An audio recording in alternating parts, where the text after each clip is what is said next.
Yeah, Wow. man, it was totally gone. I just threw At the out all the hospital? food. Huh? At the hospital, you mean? No, no, here at the home, here at the house. So the whole neighborhood went down. Yeah, yeah, Wow. yeah, the whole Wow. neighborhood. We were down until, in fact, we were asleep, and then finally something came on, and it was about 4:30. And so we were thinking about the food that was in the refrigerator. And so we just threw it out after a while because we were like, I don't know, you don't want no salmonella and all that stuff. And, Understood. Yes, sir. yeah, Understood. but yeah, that was kind of deep, man. Knocked us off completely. Yeah, Wow. Wow. Very unpredictable, the yeah, times in yeah, which we yeah. live in, sir. Truly, truly. Yeah, so no one's on tonight. I was trying to get Brother Basil Talib to come on. He's a good brother, great poet. Yes, sir. Oh, But sure. yeah, Sure. yeah. Sure. But I know right now he's trying to visit his son, so that's all good. Understood. We want to rally with him, support him, and everything, and the other family too. I mean, it's a tragedy all the way around. Yes, So sir. Yes, sir. that we can do for everybody. Yeah. So, but anyhow, we're here. So let's do what we do. Yeah. Do you have any? I know you have some videos probably lined up. Yes, sir. We're talking about coping and recovering today will be our theme. Okay, cool, cool. I have a thing out on Facebook telling people to tune in, and I was going to say if there's any poets or authors that wanted to join us, I'd be happy to have them give me a call at 717-608-2312, and I will give you the call numbers, for the Facebook, and I'll tell you how to get on because we do it by invitation only. But if you'd like to come on and read some of your works, some of your poetry, I blew it. I was actually supposed to make connection with the good brother down at, and I'm going to say it wrong, Naziri Arts Gallery. And we're talking about trying to start doing some work from there as well as, be on the air here on Friday nights, do it 2 times a month. And I didn't realize the brother reached out to me. I thought anyhow, I blew it. So I got to rap to him and see what's going on. But we hope to maybe start doing some broadcasting from the gallery. Uh, if not, we'll, come with another venue, but we're going to start doing some live poetry and all that and keeping it also fresh here because we still have people like Neil Owens that comes on and Lazille Powder and others who are not here in the state of Pennsylvania. So we want to, continue to make those connections and, get more and more people to start tuning in again, more poets to want to showcase their works here on the, Voice 17104 Harrisburg. And again, this is the Writer's Wordshop. It's on every Friday night from 7 to 9 p.m. right here on The Voice. And I hope that you have had a good day today, a wonderful day. The weather is pretty good, and they're talking about some storms. We had a big storm. I guess when was that? Night before last. And I was just telling Brother Chris that it knocked off our neighborhood power. So we were without power for almost 12 hours. It was a long time there, like 6:30 to 4:30 or something like that. And so it got us good, but we survived. It was no big deal. Got a chance to turn off the tube and light up some the fake candles, not use fire, but the kind that runs by battery. Had those all over the house, which is real cool. More like Christmas candles. And then hey, just went on to bed and woke up to the power coming back. So we can survive anything. Amen. Anyhow, look, there's a lot going on. We have celebrated Juneteenth here on the station. Had some wonderful videos and also that's wonderful programs all throughout the community. I really want to take my hats off to Harrisburg. From city government to the civic club, to the Writers Workshop, Life Esteem. Just so many groups. Goodwin Memorial Baptist Church. They had a wonderful Juneteenth celebration. I was sorry I couldn't take all my poets up there. We were pretty scattered around at this time. And so, but I enjoyed talking to the young kids and gave them some books, thanks to Brother Joe Bedard of the Central Pennsylvania Literacy Council. And those are brand new books that he was able to, get and give out to young people. So, Brother, Bedard, thank you for all that you do. There's another group called uh, the World Council of something, I forget the whole title, but they had a wonderful event that Brother Joe Bedard was taking part in. And so he told me to stop by and he would give me some books. He gave me a ton of books. But it was on the parking lot of the old, we call it Harrisburg School District building down there on Front Street, when they used to have the offices down there in those three major buildings, right up from the governor's mansion. And I'm telling you, they had it packed out, a lot of people there. food trucks, vendors all over the place, and people from all different countries. I noticed, they had their traditional garb on, and it was a beautiful thing. And it was hot. I mean, it was hot, hot. And a lot of the women from, the Muslim countries, they wear, from head to toe, the clothing and everything. And well, I don't know how they do it, but they did. And then you have people from, Pakistan, India, different places, all in the beautiful gardens, and in many parts of Africa as well. So again, there was a lot going on. There's a lot of, celebrations happening. And we are moving toward another major celebration. Of course, that is the 4th of July, which they call Independence Day here in this country. And, we will celebrate that next Thursday is the 4th of July. And a lot of people already are making their way to the airports and on the roads. I was just watching the news, and they said people are leaving out already to enjoy a week-long, 4th of July a celebration. A lot of people going to the beaches, going to visit relatives, just traveling because it's summertime and all that good stuff. So if you're going to be out there, I know my wife and my daughters, they're going to be going up to them granddaughters as well, going up to see a play in New York City tomorrow. And they're driving up, and I told them, be careful because, it's a lot of traffic out there. But it's going to be a wonderful trip. We love Broadway. And this is a birthday gift for some grands. And, it's just going to be a good time. Anyhow, traveling mercies to them and to all people who are out there on the road, do what you do. Hey, listen, real quick, we watched that debate last night. And, Joe Biden did not show up the way Joe Biden can show up. He was stumbling and, a lot of things. He did get a second win in the second half of the debate and sounded a lot better, but he had a rough night, no question about it. And then was watching the news and they're saying how, Trump clearly won the debate in terms of being smooth and having the ready responses, but he lied about everything. They said the stuff he said, a lot of questions he didn't even answer. It's just ridiculous. So, was there really truly a winner last night? Well, yeah, Trump in the sense that he was able to tell his lies and go unchecked. And many points Biden could have, kind of checked him on. He did say he was lying, and he did say, everything he just said was a lie, kind of thing. But he just didn't have the force behind him the way he needed to. But anyhow, you will vote for who you will vote for. Vote for the candidate of your choice. We have, I think, 187 days, I heard somebody say, before the big election. And the Supreme Court is the Supreme Court. They are doing some really underhanded stuff. It's amazing what's happening to that court. But that's when you have a political party that can put people on the court, and then those people are beholden to that political party. I mean, are they really supreme? I don't think so. They used to be maybe a Supreme Court. They're not anymore. They're just a tool for whatever party is in power, and it's just a shame. It really truly is. And the rulings that they're making, some of these other judges, like the one in Florida and other places, they're just corrupt as they can be, doing everything they can to slow things down, to give one candidate the advantage, Trump over Biden and stuff like that. That's not justice.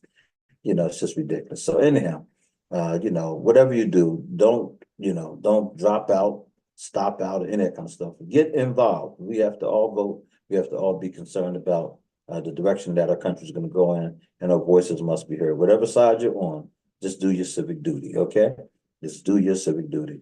And listen, there's some great things going on. I missed the graduation for the MLK Leadership Institute for the first time in a number of years here, but hats off to MLK Leadership Development Institute.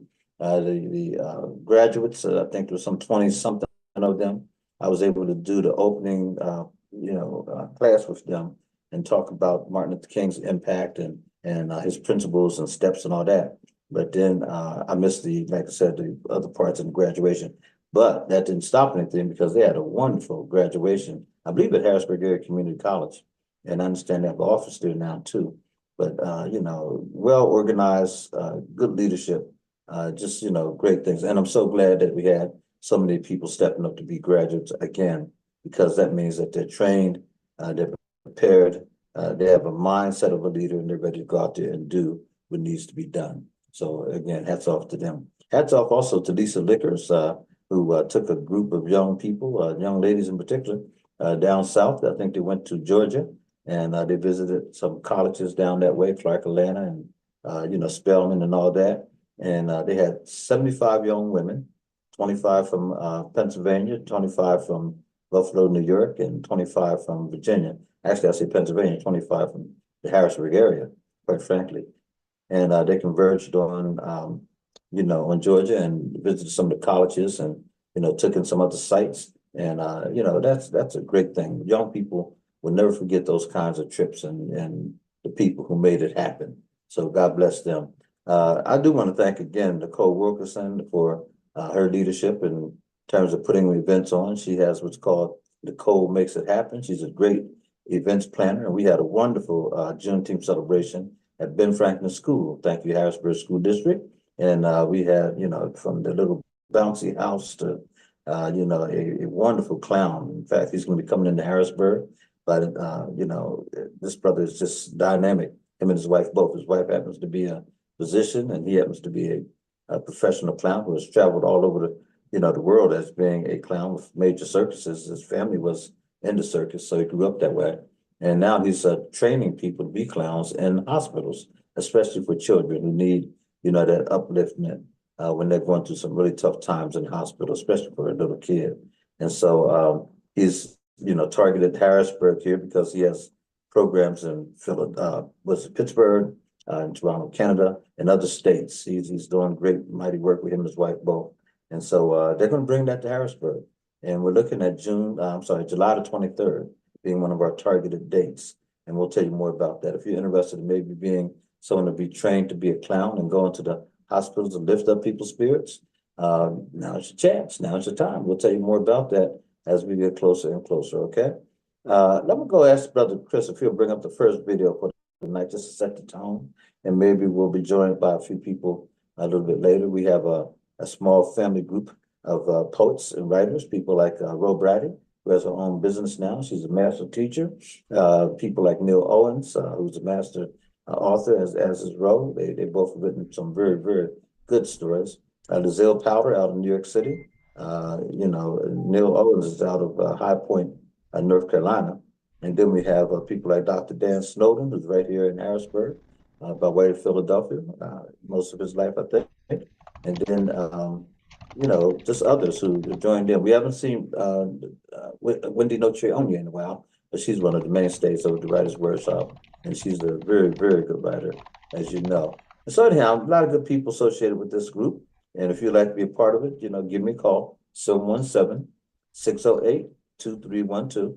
And I will, try to accommodate you and get you on. We don't put it out over the airways anymore because there's a bunch of crazies out there. People want to destroy things, want to disrupt things. I mean, that's who they are. And so we just don't open up to any about it. But for people that are really serious about wanting to get their works out there and all that, then hey, God bless them. And we don't charge a dime. We just simply do. So having said that, Brother Chris, if you don't mind, first video for this evening.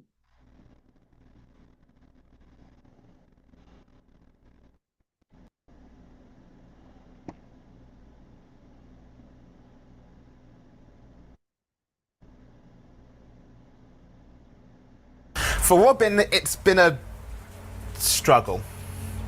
Constantly gnawing at her, grief refuses to leave her alone. Even invited itself to the funeral when her friends and family couldn't attend and had to watch online. Abdul's been feeling lifeless from the living room when grief cold called him. No amount of shielding could protect him from this, and grief dragged all the words out of Tyrone's mouth, left him unable to breathe, to cope, to feel for 24 hours. The next day, Tyrone went back to working from home. Sometimes grief still visits him in different guises, is an email he wasn't expecting. It suggests itself on YouTube and is a friend he might know on Facebook, and Tyrone's learnt to let grief be a part of his life now. And sometimes grief isn't poetic. It just hurts. And it hurts, and it hurts, and whilst we're in lockdown, it feels like grief has nowhere else to go, because grief doesn't social distance, grief doesn't wash its hands, sometimes grief just sucks. And we go on, because we have to. Uniting in memory over loved ones we've now lost.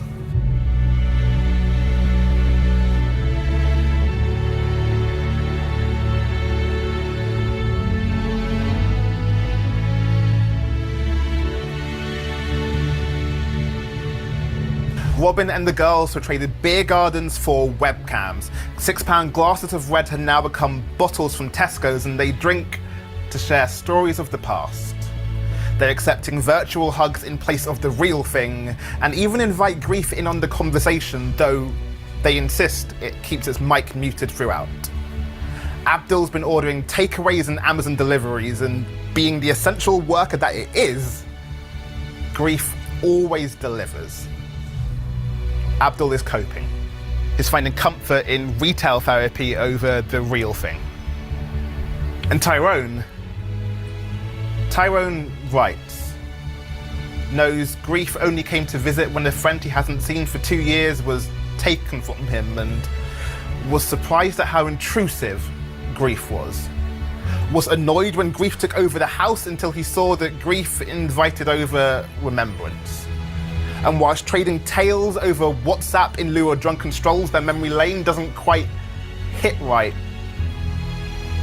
it does help us unite. And sometimes grief just sucks. Whenever you lose someone, of course it will, so we take time to remember them. We need time to remember them.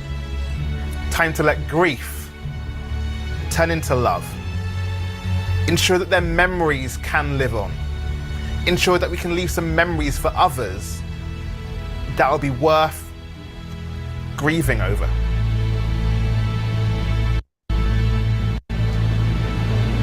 Powerful. Very, very good. Thank you for sharing that.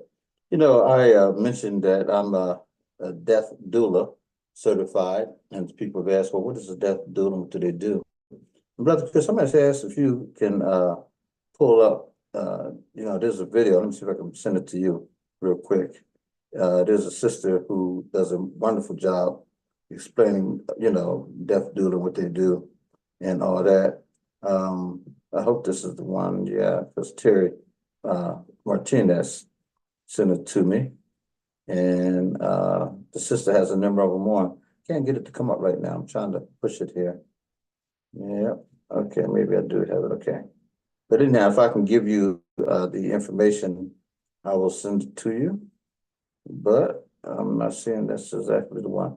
Anyhow, a death doula is someone who works with people who are either themselves dying or has family members who may be passing. And this is my certificate. Thank you, my brother. Appreciate you.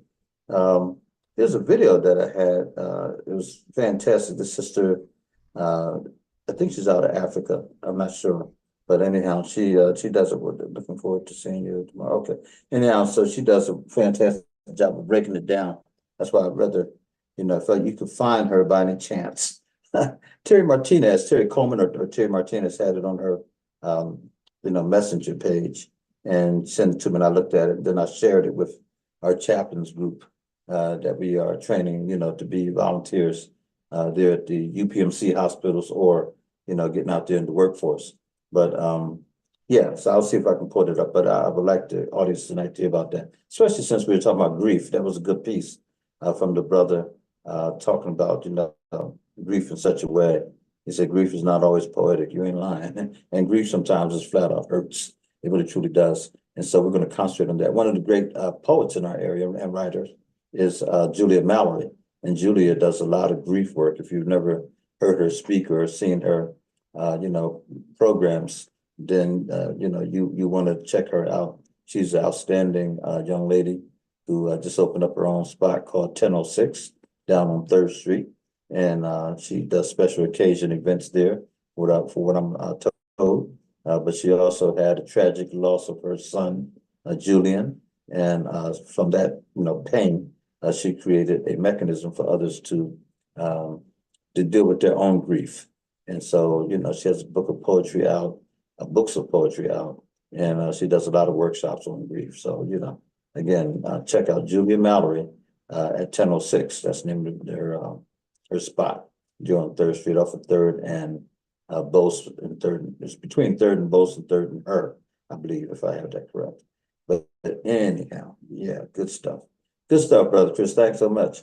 Don't forget also, folks, that are coming up, there will be the annual citywide revival put on by the Interdenominational Ministers Conference. Hey, there she goes, Sister Rowe. Okay. And so that's going to take place on July 16th, 17th, and 18th. And it's at Brother Thomas Key's church. And that's, I can't think of the name of the church now. They just opened up a brand new church building and dedicated it. And they are, I know the name of the church, but anyhow, it'll hit me in a minute. But Brother Chris, I don't know if you had the flyer for the citywide revival, if you know of it, but it will take place at, again, the 16th, 17th, and 18th. They had the speakers already lined up and all that good stuff, and so it should be good. Ro, it's so good to see you. How you doing? It was a journey to get here. My computer for the last 2 weeks has just been acting like, I don't know. Oh, no. Oh, okay. Yeah. I was like, I just Yeah. texted you, I can't get Zoom anymore. I don't know what's wrong. So I did, Whoa.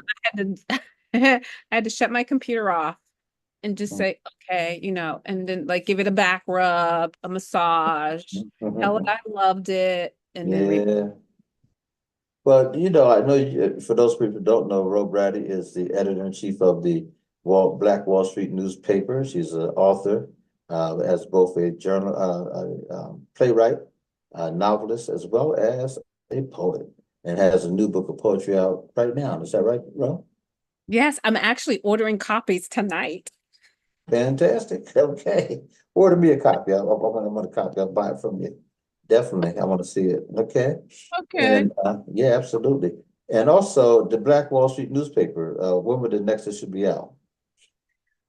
It just went to press yesterday, so Okay. it should be out probably Monday or Tuesday. Wonderful. Okay. Good. Yeah. I figured Yeah. it'd be out very soon. Yeah. Okay. Yeah. Good. Well, And so I have a project for you too. I want to do that. I'm sorry, Seth. I said, well, we are looking for more writers. Oh, yeah, absolutely. Well, give me my assignment because I'm ready to do the next article. I Oh, enjoyed it. okay. I've already brainstormed the idea, so I Okay, will. good. Okay. Yes, indeed. But you did hear Rose said that you're looking for more writers. So if you are interested in being a writer for the Black Wall Street newspaper, Rose, how can they reach you? Well, you can reach me on Facebook, of course, under Robrady Productions. If you're not a Facebook person, you can reach me on IG under Ro the Literary. Or And you, IG is Instagram, right? yes, IG is Instagram. Or you can email me at RB Clean, CLEAN page, PAGE, editing, EDITING @gmail.com. Okay, good. Fantastic.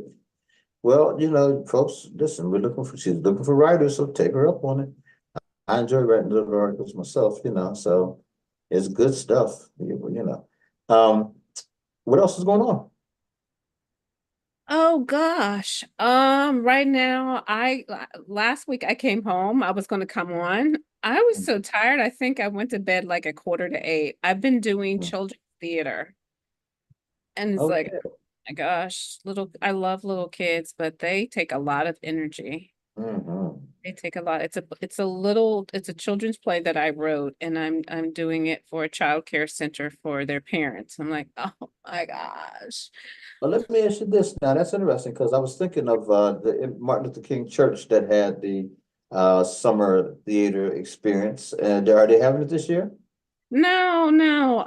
I did that for a few years. I don't know if you know Dr. Levette Page. I do very well. I figured you did. Well, the last year they did it was not last year, but the year before last. Her daughter passed away, and emotionally, she said she just was not up to writing the grants. Whose daughter? Dr. Page's daughter? Dr. Page's daughter. This was almost, oh Oh, gosh, this was 2 years ago. And that's usually she's nice. she's an amazing grant writer. She would write all the grants, and she did not, she was just not emotionally. I mean, you lose your daughter, you're not going to be able Yeah. to writing. And Wow. she just said it was too much, and she decided to let the camp go. But I absolutely loved working with her. I loved working with the camp itself. The kids were just, like I would see them in the grocery store and they would be with their parents. They're like, oh, there's Miss Rowe. And there's nothing better than when you have a kid who sees you beyond what you're doing and still wants to like come over and give you a hug, Yeah, that's So I wonderful. miss that camp. I really do. Because we became like a little family. Because Joy Yeah, Hyman. absolutely. Yeah, Joy Yeah, Hyman. Yes, she's so much fun to work with. I love yes, she's good people. Yeah. her and Jackie Maxey. Yeah, yeah. And Yeah. also, wasn't Love her. Nan And Swanson part of it too? yes, I was gonna say, and my Yeah. buddy Nan is we just became like a little family. I had so much fun working with those ladies and I miss them. That's I good. I really know do. they were always talking about the money and the financing, that kind of thing. And, Exactly, that was exactly. always a big thing. But Yeah, that's something that's so sorely needed. I just wish, boy, don't you wish you just had pockets full of money? You could I just do things know. you I wanted to mean, do. Yeah. and Cross Point is a little bit different. They do have like I talked to the director and I'll say, like maybe it's something that we can find. She was like, "Oh no, let me know what you need. I'll get it." Mhm. Like just this week Okay. I said, "Well, do you have any extra clothes?" And she said, "Well, what do you need?" And I was like, "T-shirts." And I'm Mhm. thinking like, how kids have extra clothes, they outgrow them and the daycare center Mhm. keeps them. I'm Mhm. thinking, well, can we find? She was like, "No. What colors do you need?" I'm like, so you're gonna order? She was like, yeah, we'll order them. They have ordered t-shirts. They have ordered all the art materials. Yeah. They have ordered like anything I asked them for. They pretty much like, yeah, sure. Okay. Oh, Fantastic. That's great. okay. That's great. Yeah. Yes, it's a little bit different. It's not, it's it's two different, sides of the coin. When you're working with inner Sure. city and they don't have the money, you become very resourceful. And Mhm. when you're working with a place that has a little bit more resources, it's Yeah. like you still have that mentality of how do we save money? How do we do this on a shoestring budget? And Yeah. I've always been able to do theater on a shoestring budget. I always, and used to love the neighborhood center. They did such a wonderful job, probably still do. They're looking for a director right now, by the way. And I thought about it. I'm saying, and they're paying decent money, 60, I think I read, or Pat showed me, was 60 to 65,000 a year, and Uh-huh. they literally, so I said, I mean, because it's a wonderful facility, and I was there for about, what, 8 to 10 years with the Writers Wordshop. Every Friday night we were there, and then we had a church there for a number of years too. And so, real fond of the neighborhood center. But you know how you move on and you just do different things. But I tell you, when I heard that, I said, you know, and I served on their board of directors, so I know how that Yeah. operates, and it's been years ago. Yeah, yeah. So, Oh, that's funny because I'm doing this seasonally and mhm, um I had actually like Theo is telling me right now, like I'm subbing, and he's telling mhm. subbing is killing our taxes. It's making us pay more in taxes. So Yeah. I'm at a point where it's like, okay, what am I gonna do with my life? What am I gonna do next fall? Mhm, mhm. So Have you written a grant yourself? Have you thought about writing a grant? This money's out there, Yeah. yeah, I don't know anything about grant writing. It's one kind of writing I just don't know anything about it. Because I said to Jenny Dallas, Yeah. that might be something that she should really look into. I mean, because I feel like she would get it, with what we're doing with the Black Wall Street. And I think I really need to pursue her a little bit harder with getting it because I think we would be able to expand the newspaper. We would be able to get people. And I think it would have more of a voice in the community if we could do Yeah. that. But me personally have never really thought about writing a grant because it's just Okay. directly Yeah. I don't know anything about. I mean, now But I there's gotta a number of people. get Mhm. money out of. I said I got a husband who can write a grant and get money out of a stone. Yeah, He yeah, yeah. see Yeah. grants. He That doesn't is, that have you do time it to though. write a grant for anything other than nickel. Mm-hmm. Yeah, like he's talking big bucks now, Oh, millions. yeah. Yeah, yeah. I, But no. if we can do it, and that's well, I don't want to say too much, but yeah, we've had pretty good success with that, and but you have to get the right person. I have a guy that's doing some grant writing for me now, and we've been successful. Like this past year's been pretty good. And so Dan Zaleski, I always say his name wrong, but Dan's been around there forever, and he's helping a lot of people. But then also there's what is her name?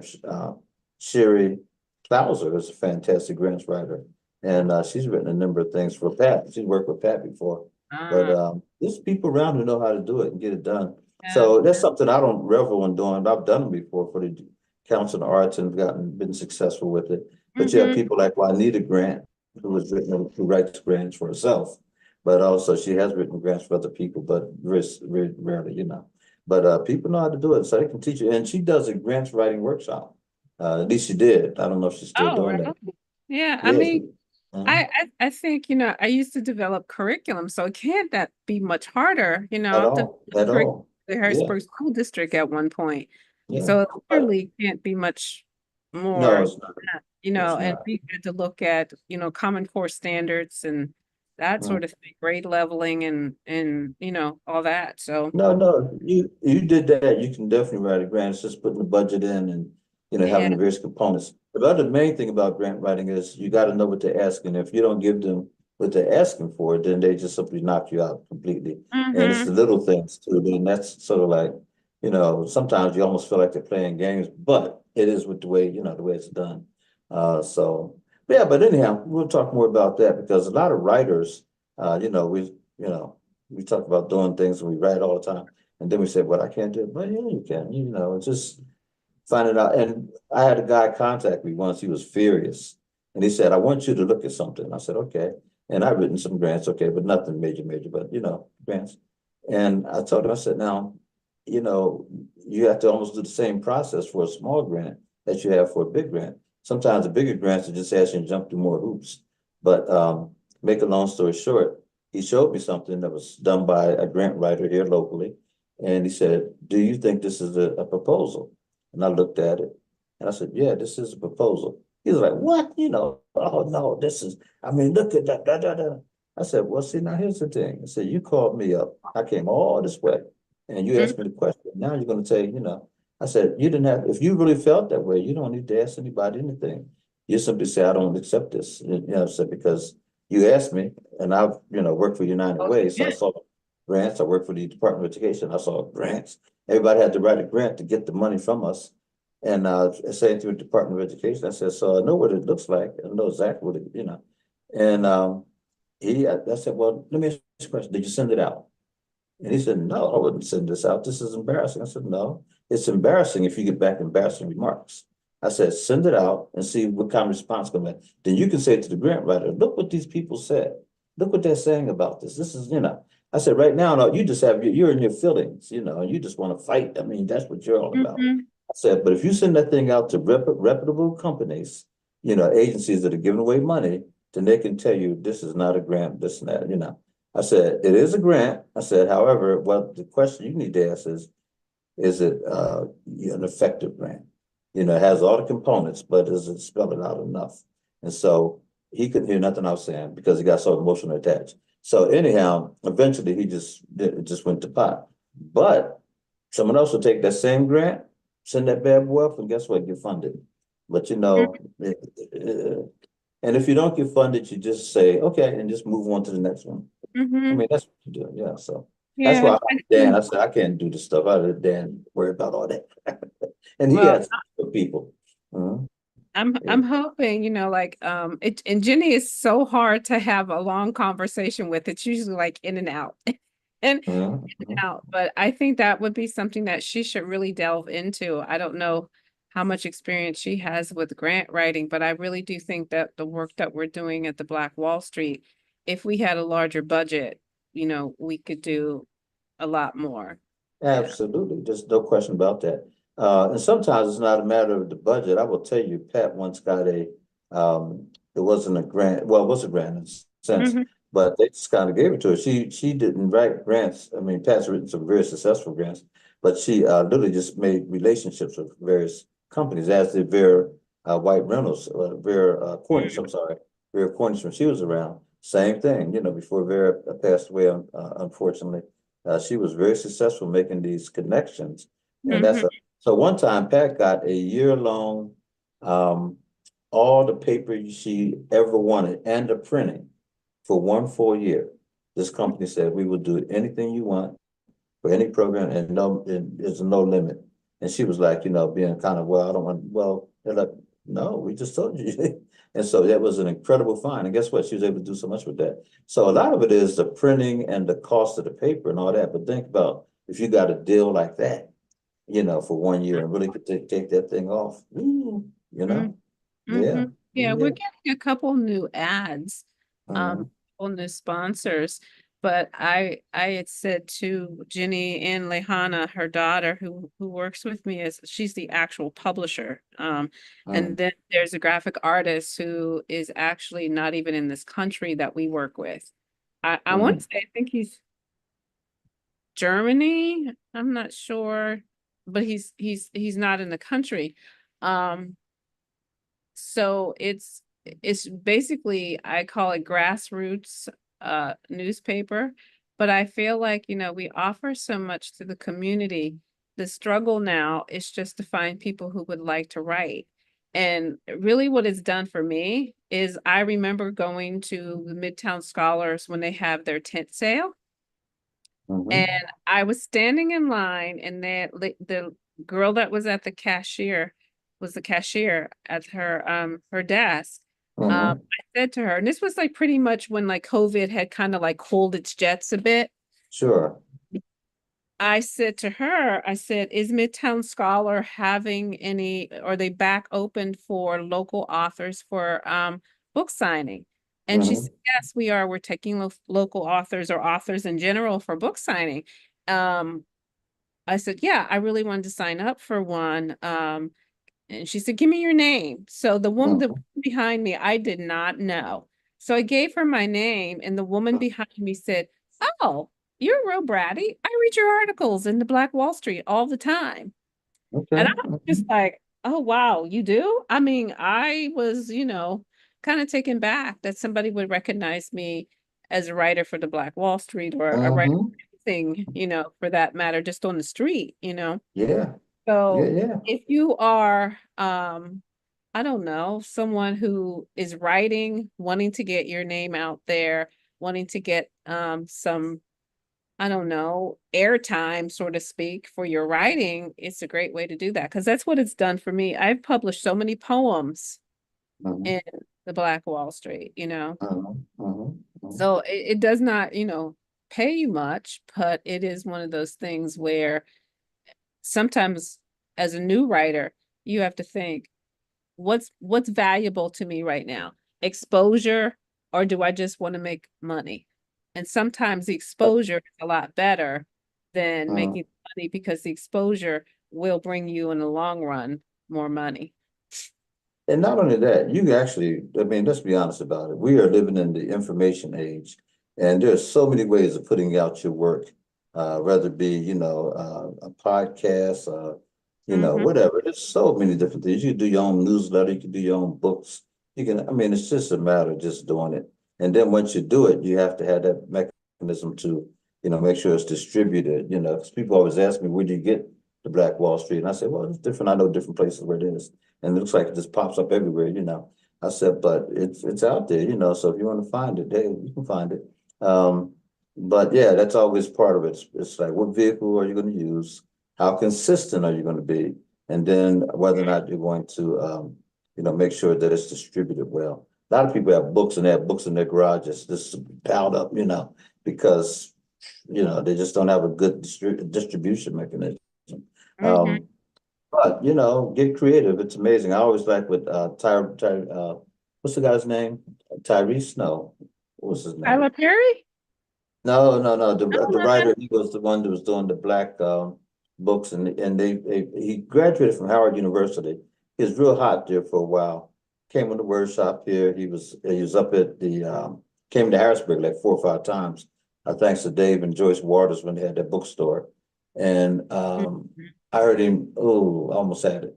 I just talked to him not that great I long ago because we were can't talking think about who you're impossible doing talking about. something. Say it again. I said, I can't think of who you're talking about. I don't know. Yeah, he did the urban fiction. He was one of the people that made it popular, and it was kind of raw, but one day he couldn't sell his books anywhere. Then Kwame finally, Alexander? no, no, no.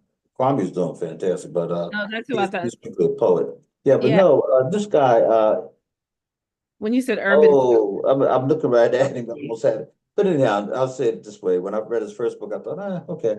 But what he did was he got in his car and he went around to all the black bookstores and he basically sold these black bookstores on his book.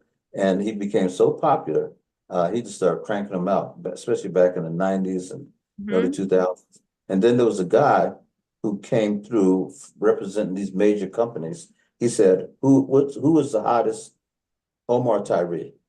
Omar Omar Tyree. Tyree, yeah. Yeah, I was yeah. thinking He said, Kwame who's the Alexander. hottest writer Yeah, out there right now? And that's everybody what I kept had saying, on the tip of my tongue. That's what I thought yeah, I you were talking couldn't think about, of and him I for couldn't nothing. think of it Omar either. Tyree. I kept Yeah. thinking of Kwame Alexander. I think that's because I'm Or listening Kwame. to the Yeah. honey now. Say it again. I'm listening to Where's the honey right now. Oh yeah, yeah, yeah. I gotta buy that. I gotta get That's that. Yeah. good. I was listening to it this morning. It is really Yeah. good. Yeah. He has a bunch of writers that he published in that, I understand. Uh-huh. Yeah, he's doing good stuff. This is the honey. I always get the title This is wrong. the honey. There you go. Yeah, this is Yeah, the honey. and I think I just had him on my brain because it's really Uh, good. Yeah, but Omar, he got discovered by this guy. They gave him a huge contract. He talked about it when he was here. Once he said he couldn't even get a call back from these people. He said that one day a guy goes up and down the East Coast and they asked who's the hottest thing in black book publisher. And he said almost every single bookstore said Omar Tyree's books are flying off the shelf. I can't think of the other sister's name too. She was in prison with Martha Stewart. And she's a young lady, but her and her husband from what I understand, they ain't funny. But anyhow, I met her down in Philadelphia at a Temple University book sale, and she said, literally, her husband robbed a casino. She said that's how crazy we Oh, were, and so she goes to prison, and she said, while in prison, she meets, uh, you know, what's her name again? Martha Stewart. And she said Martha Stewart, she gave her advice and stuff. So she went out, she started writing books, and she was not a writer in her mind, but she said, and so she wrote this book and it took off. And then she was still in prison. And then this one lady started copying her stuff, like almost like sort of plagiarizing. So and everybody started coming to her, say, oh, this girl's trying to, and that's when she realized people were really reading her books. And she was a fascinating person to talk to.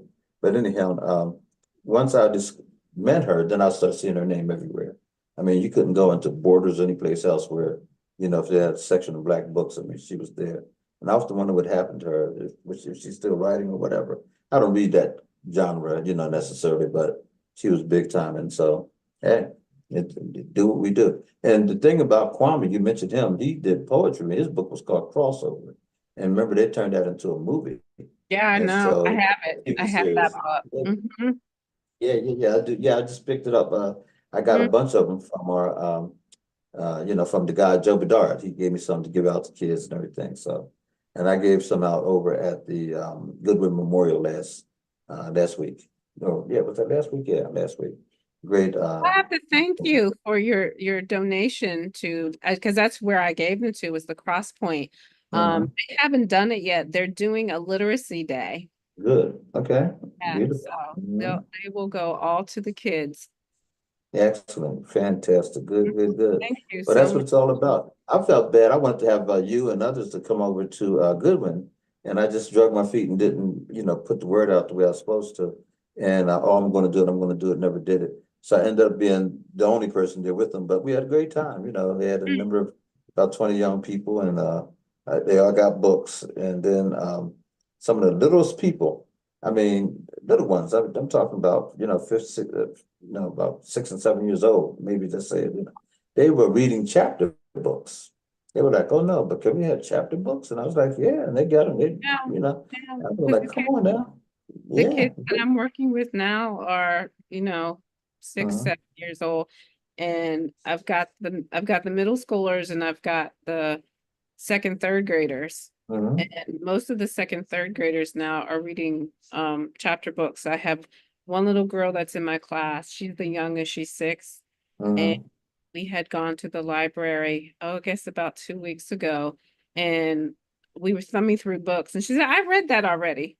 I was like, you read Uh-huh. the book? It was Junie B.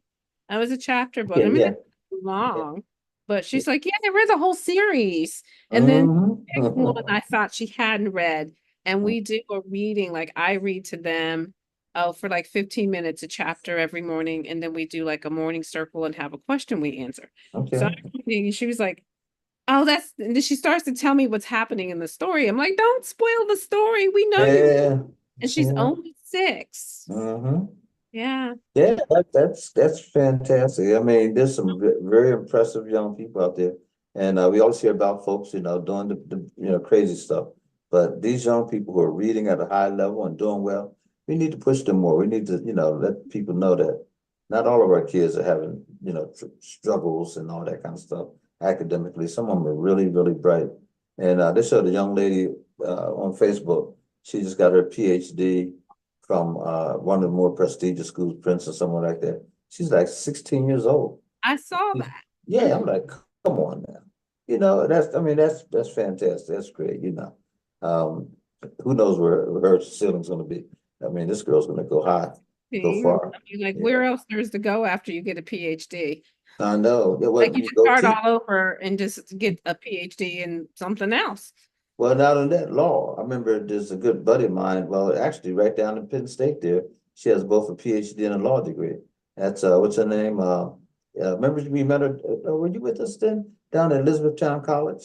She's over at Penn State Harrisburg, but she came down to our retreat. No, it was a Probably. small retreat. It was tour yet, and she's written a number of books. She's a novelist, and so we were supposed to do something at Penn State.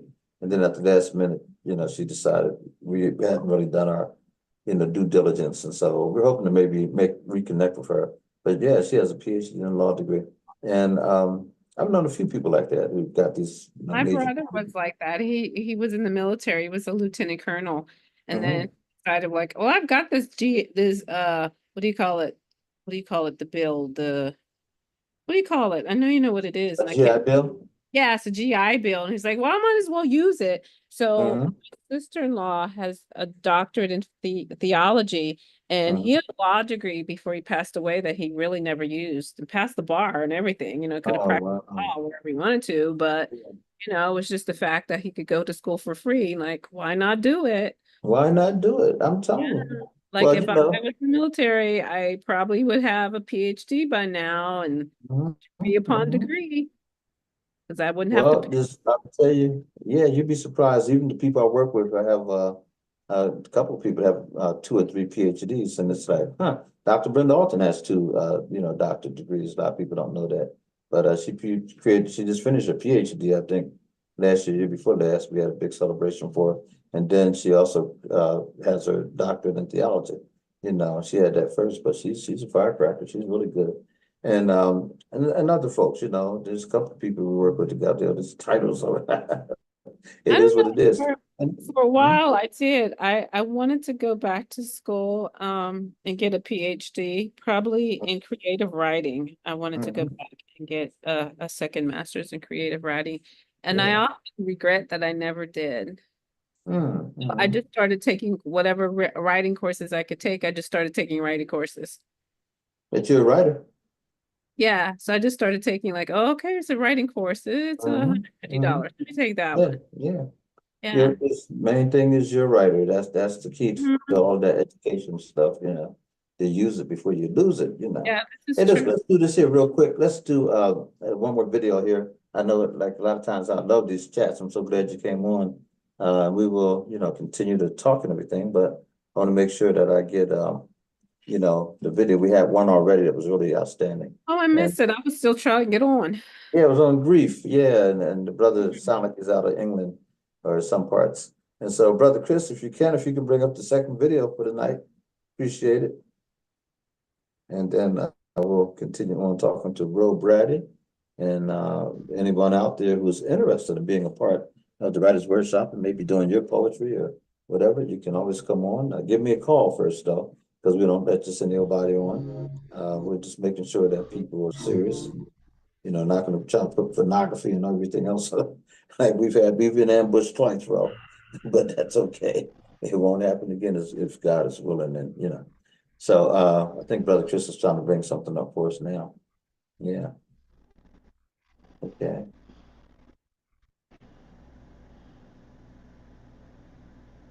Here we go. It says say frustration. Yep, frustration.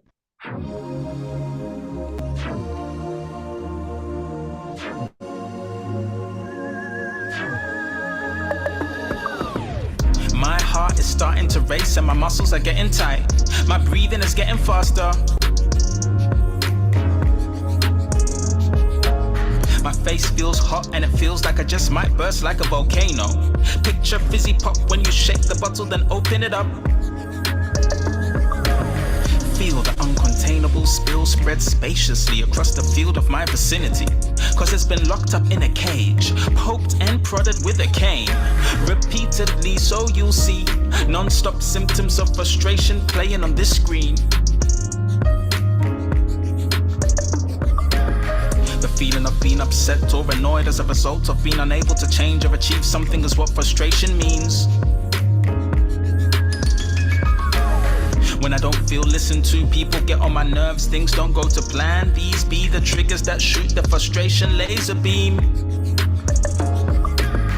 The beam hits its target, me, and now I'm free falling. But it's like I'm watching myself free falling. But it's like I'm watching myself watch myself free falling. And I'm putting it into words. So now I'm conscious of the fact that I'm bugged out. Deep breaths in and out. In and out. I'm getting lost in music, I'm doodling, I'm watching TV. A physical activity, now I'm writing some poetry. Now I'm actually talking about it. To my diary, to someone I trust, to me. And I'm realizing more and more that I'm not the only one. It's a feeling experienced by we. And then eventually, I start feeling right side up and a little more free. Eventually, right side up, a little more free. Yeah.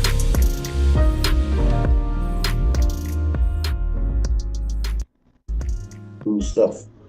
All right. Frustration. Good stuff, good stuff.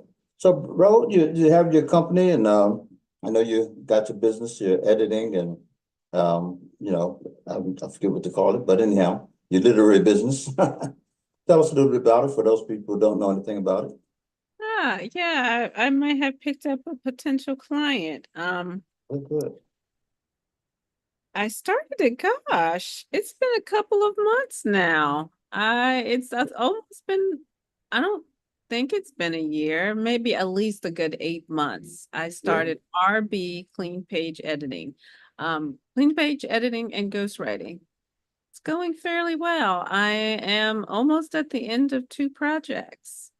So we have the long vacation coming up for the 4th of July.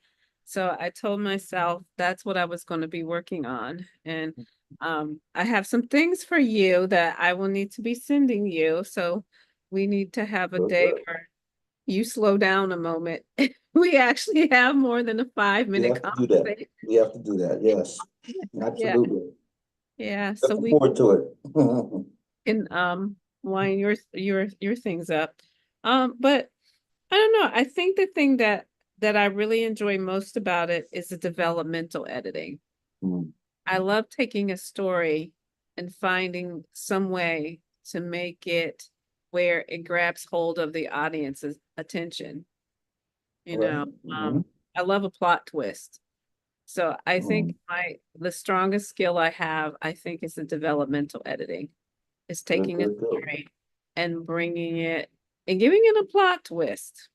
You do remember our plot twist. Oh yeah. Oh yeah. So if there's anybody out there who has completed a story and they're just looking like, what could I do the story to add a little, I don't know, pizzazz to it? Give me a call. Reach out to me at rbcleanpageediting@gmail.com. I highly recommend it. Do it. Thank you. Absolutely. Yeah. Yeah, no, this is good. And that's the thing that, you know, and you've been writing for a long time. You've been teaching for a long time. And then all of a sudden, within the last 8 months or something, boom, this idea comes up. You bring it to life. People start coming your way. You just never know, you know? And that's what I'll say to people out there. I mean, think of something that you may want to try, that you have a passion for. You know you have a skill to do it. The question becomes, do you have the will to do it? And so, take inventory on that and say, what is it that, make me want to get up out of bed in the morning and, work on this project. But make that happen. Make that happen. And it's funny now because I'm working with a critique group for my church, Okay. and I see them every Sunday, and we have our church is now using the Church Center app, and we meet once a month, and we had a couple other events that were happening, so we have not met for the month of June. And then I'll be teaching a parenting class for our month of July, so I couldn't meet with them. So our next meeting will be in August. So I said to them, you've got at least a good 2 months where you could really put a good dent in your manuscript. And there was a desire for them to want to write. And a lot of them are retired, I want to write this book. I want to write this book. So I say to them, how much time are you really putting towards it? So I see them and I said, okay, how many words did you get in this week? How many words did you get in the last 2 weeks? Well, I haven't really done anything with it, And I'm trying not to let it discourage me because we started this group. One of the associate ministers just had a passion for the people in the church who wanted to write and felt like they had these stories that they should share with the world. But it's where, I don't know, for me, I think it's sort of a drive. Literally, I write something every day. That's fantastic. That is fantastic. Like I and said, something to think about. Hey, okay. Hey, how you doing? That's Sister. But I was gonna say, guess what? Guess who has I'm gonna let her share her news, but I'm so excited for you, Sally. She shared her new publication. So she should tell the group a little bit more. Can you hear us, Sally? I don't think she could hear us right now. No, I don't think so either. Yeah. Looks like she's trying to come on. Sally, unmute yourself if you're muted. Nope. I guess, she's still trying to make it happen. Okay. I wave, but I don't even know if she can see it. Yeah. Well, anyhow, when she gets in here, we're gonna introduce you to this. What's Sally's full name again? Sally. What is her last name? She texted me earlier. I know we interviewed her, and she did a great interview. Yeah. Oh my gosh! Her book is out. Her book is on epilepsy. Yeah. Yeah, she has a really neat cover, but she can. Okay. I don't want to spoil her introduction. Yeah. But no, like I was saying while we're waiting for her, is that, find the passion if you really want to write a book. It doesn't write it. It really doesn't. But you know what else I'll say to people? Everyone else says a book. Well, how about writing a chapter for an anthology? Write an article, something like that. I mean, sometimes that can get your juices moving, and then you can go to that bigger, venture. But just write something. I've gone back to short story. I've just written. I probably will publish these 3. They're really. Oh, they should make a really good anthology. Okay. I need to do one more, which I already have in my mind. Okay, excellent. Okay. When I sit down, I probably will have another publication out before the end of the year. It's going to be called Water Soluble. Oh, okay. Like when it comes to me, it just all comes at one time. It just all flows. That's good. That's good. Sally, are you with us now? Can you hear us? Yes, sir, I am. Hello, how All are right, you? there you go. Very good. Very good. Sound nice and loud. Yeah. Hello, everyone. How's everyone doing? Sorry Introduce for being yourself to late. the audience, Sally. Okay. Hello, everyone. I'm Sally Johns. I'm a published author. My book is now officially published. It's on Amazon. I'm also an advocate for epilepsy. Excellent. So, health advocate, not just for epilepsy. Can you show us a copy of your cover of your book? Yes, 1 second. Bear with me one moment here. Okay. So if I click on my phone, I'll mess up. Bear with me. I do apologize. Oh, no, you're fine. Yeah. And I don't know if Brother Chris can pull it up. He sometimes can find stuff so quickly and everything. Okay, I actually sent one, I think, to Miss Rowe, I do believe. I apologize. Sorry, everyone. Well, wait a minute, maybe if Sally, if you can't get it, maybe I can send it to Okay, thank you. I think I sent that to you. her for you. Yeah, or you can send it to Brother Chris. I don't know if you. Yep, that's what I'm sending, who I'm sending it to. Oh, okay, good. Okay, great. Mhm, Yes. I don't have his mhm. information. Yes, yes. But congratulations to you. You got it done. Yes, thank Fantastic. you so very much. That's what I've been working on a few more things. I look forward to completing them, getting that stuff Good, out. good, okay. I'm trying, accordion, don't do that. The word Yes. for the workshop is completion. So I had to say thank you. That's why I wanted to come. I'm usually resting Mm. and doing other projects, but I said I have to give thanks to you all. I enjoyed coming and I learned so much, and I was able to go ahead and finish. I was asked to write it in 2007, but I went ahead and it took time, but I did it. Sally, You I did just it. sent it to him. Oh, you did? Okay, great. Mhm. Wonderful, wonderful. Okay. Thank you. I appreciate it. Mhm. Yeah, so anyhow, that's what it's all about, getting published in one way, shape, form, or other. Making things happen and then supporting one another too. In fact, we're talking about doing something in July. Trying to remember. Um, oh boy, we're gonna do something over at the Bethesda Mission. I believe that's what we're targeting. They have a gymnasium, a youth center, and it's really nice. And so Nicole's been in talks with not the neighbors, what is it called? But yeah, Bethesda Mission Center, neighbor center. And so hoping that go the way we want it to go, work with a lot of young people and get them involved in writing and doing some things and all that kind of stuff. So we'll see how that goes. We'll keep you posted on that. And then we're going to do a back to school jam in August. It'll probably be around August the 10th. And again, getting the books out there, getting the backpacks and all that kind of good stuff, making it happen. We did back to school jam the last 3 years, I think it's been. Yeah, we did, we used to use oh, was it Rite Aid? Was it Rite Aid or the CVS? One or two of those out there on Dairy Street. Well, but they've changed management now, so we'll probably be looking at a different spot, but we will do something.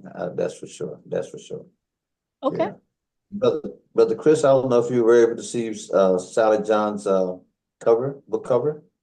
Sure. I just sent Miss Rowe a message to see where you sent it to I as well. sent it to I sent it to your email. I mean, I sent it to your Thomas text. Yeah, I sent it to your text.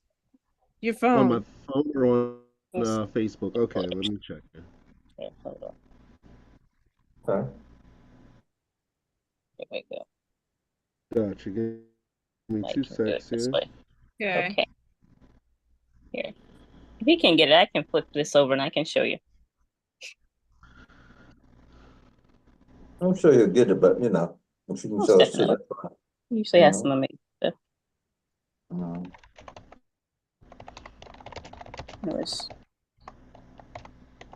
Mhm.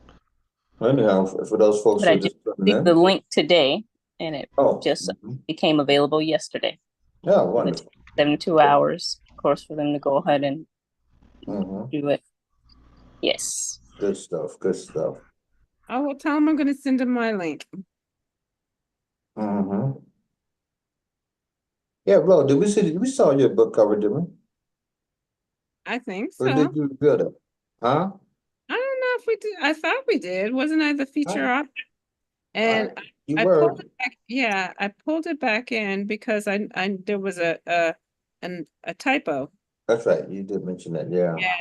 And I was like, no, we got to fix that. But do you want to still show yours as well? Yeah, because Yeah, I'm gonna send him the link. okay. Yeah, it's good to have published authors on the screen. And also Good has stuff. a journal that goes to it. So I'll Mhm. send the link to the journal too. Here's something coming up right now. Okay. Good brother Chris. Mhm. Yes. Oh yeah. That's a one. That's a nice cover. Very nice cover. Yeah. Huh. Thank you. Mm-hmm. It has to do with the brain and neurology. I wanted to go ahead and, get people to think about this. So an education Wow. in epilepsy in my own words. Very good. Very good. Yes. Oh, that's pretty too. Awesome. That's nice. Mm-hmm. And there's the journal. Okay. That's beautiful. Okay. Coco, June, and is that Melina? Melanin. Melanin. Oh, Melanin. Okay, yeah. Where's my glasses at? Here we go. Yeah, Yeah, good That's beautiful. stuff. I decided to do a journal that went with it, but I was Mhm. so excited about the fact that I got a high school student to do the cover. Yeah, that's beautiful. Yeah. That is very beautiful. By the Whoever way, did it is very talented. mhm. Yes, she really Yeah. is. Who did your cover, Sally? Someone by the name of Chris did it for me. Okay, all Yes, right. I told them exactly what I wanted, and they're like, "What do you Mhm. want? What do you want?" And I said, "Well, listen, I have to have a brain image, and it Mhm. has to be purple because purple happens to deal with the neurological system. That's what epilepsy support is." I say, "So you have Okay. to have purple. We need it to Mhm. be purple for the support, so people will know that I'm trying to support them." Yes, Mhm. Very and good. basically, Very good.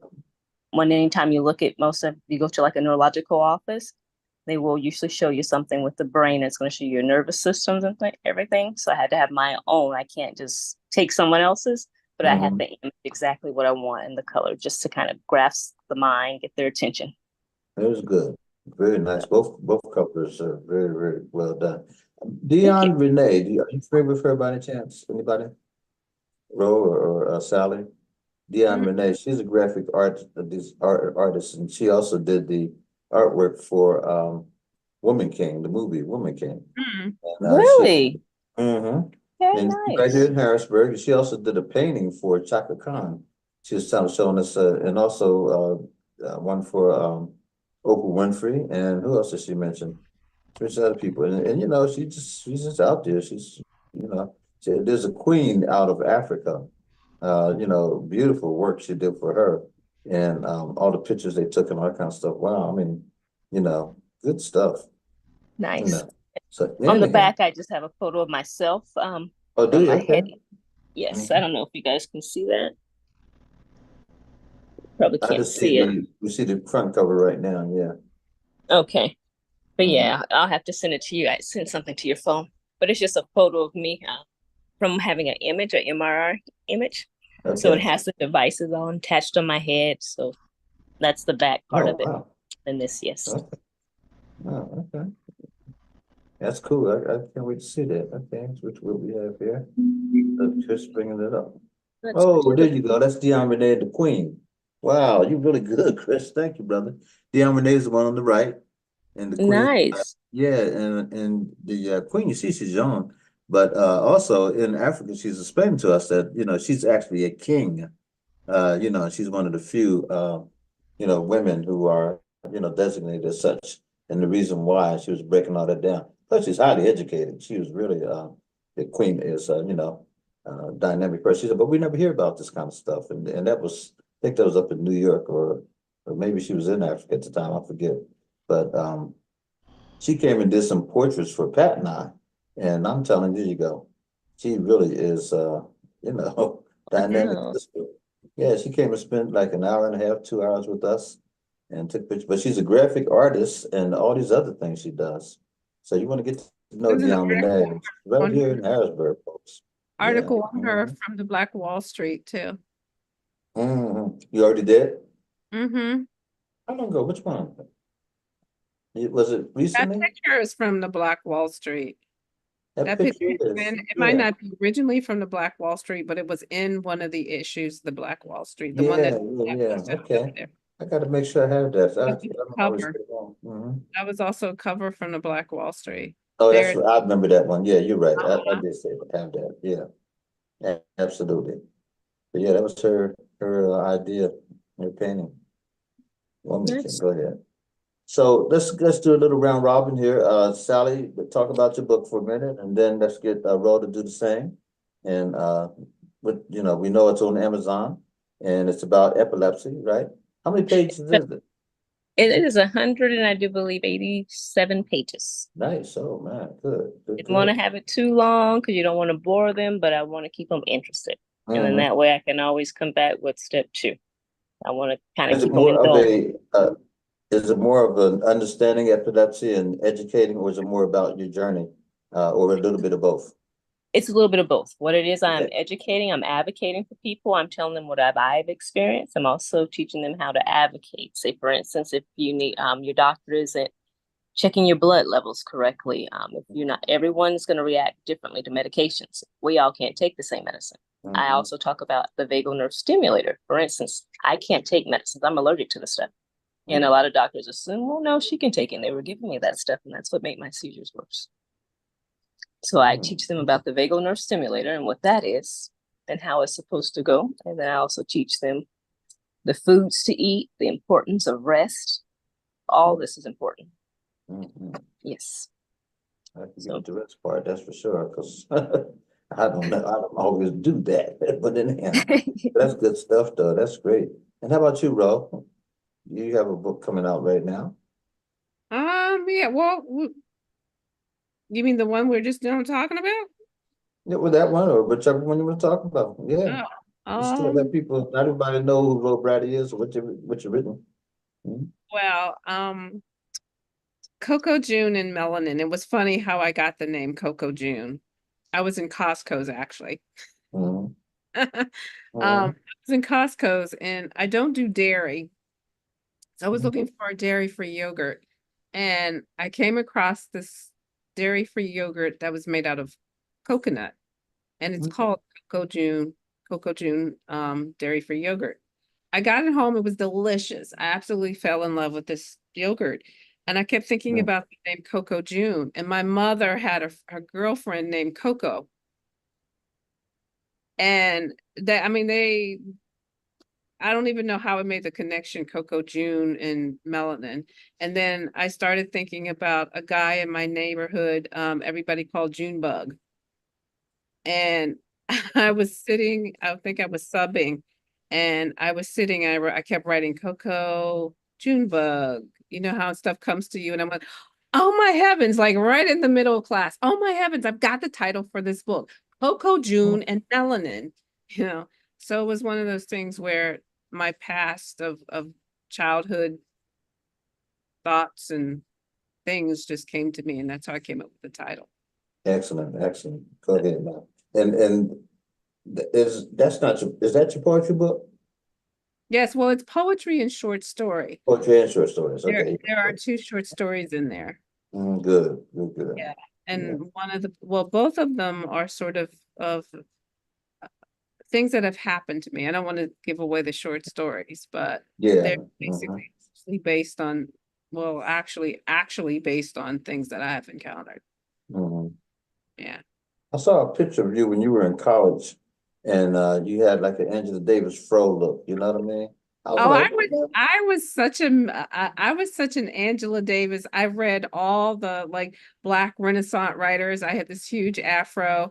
I was wearing my Birkenstock sandals, my gypsy skirts, my big old earrings. I was like a mini Angela Davis.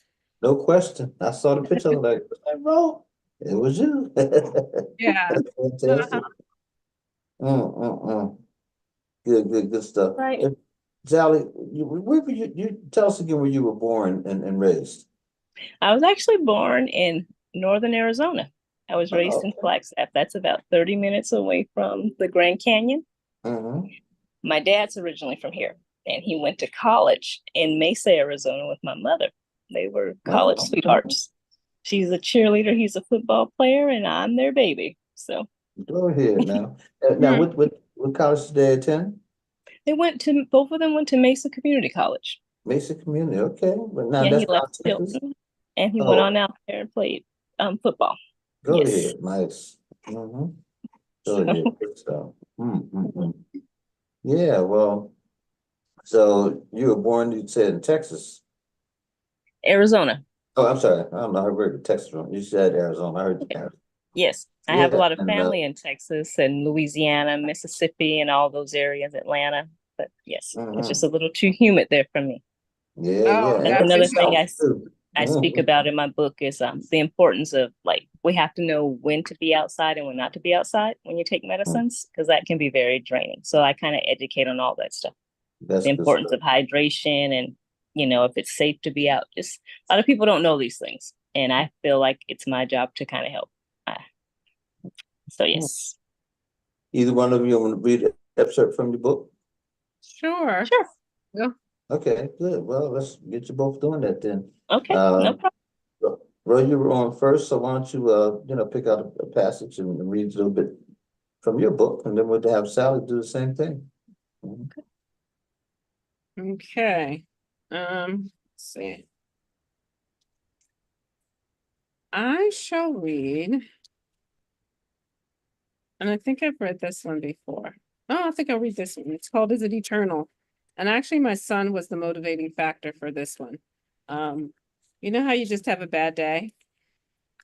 Well, he was having a bit of bad day, and he says, "Does it ever stop? Is it eternal?" So it's just something he said to me, and I was, and after he said it was like we had a long discussion, and this is what came from it.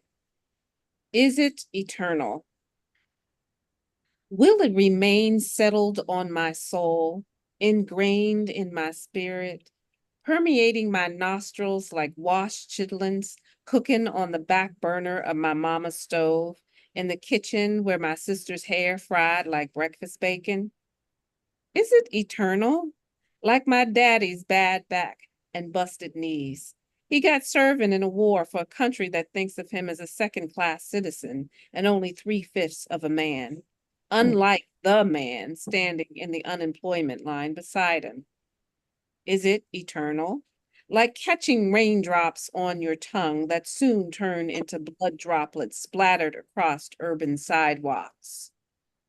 Like little white boys who tell you it's okay if they don't do the work now, because they will grow into middle-class white men where all things will come like golden gifts on shiny silver platters.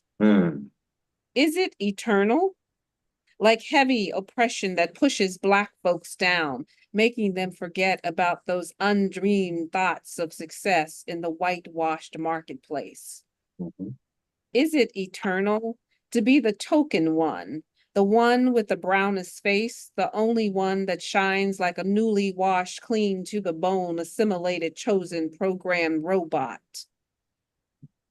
Is it eternal to forget about the ancestors who breathed their last good breath, crossing the bloody banks of the Jordan to reach the other side, only to discover that beans don't burn on the grill and good times are slow to come, and there ain't no moving up to the east side to no deluxe department?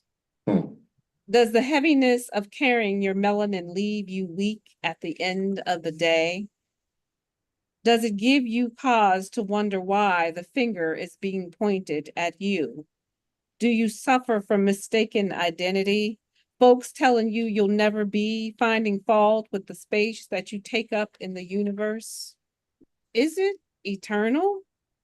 Take no comfort in these temporary afflictions. Turn your face to the sun, because there is where eternity lies.